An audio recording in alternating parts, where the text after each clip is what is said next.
Mutungamiri wenyika vaEmmerson Mnangagwa vapa mubayiro wemotokari itsva yerudzi rweToyota Hilux GD6 double cab kuna comic elder pamusangano weNational Youth Symposium muHarare.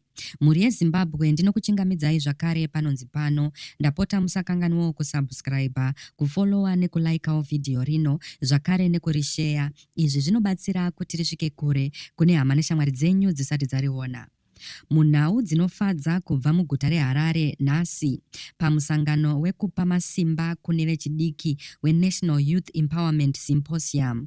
Mutungamiri wenyika Dr. Emmerson Mnangagwa vasepuraiza comic elder uyo ane makore 23 ekuberekwa, uyo ane zita rechokwadi rekuti Leroy Tadiwanashe Zaware, nemotokari itsva yerudzi rweToyota Hilux GD6 double cab.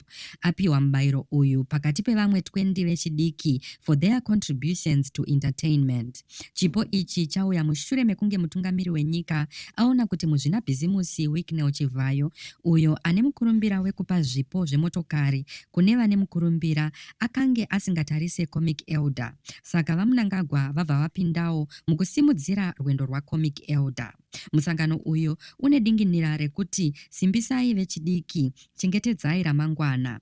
Wakanangana nekuvandudzwa nekusimudzirwa kwevechidiki. VaMnangagwa vachikurudzira vechidiki kuti vadreame big uye vagotsigirawo Vision 2030.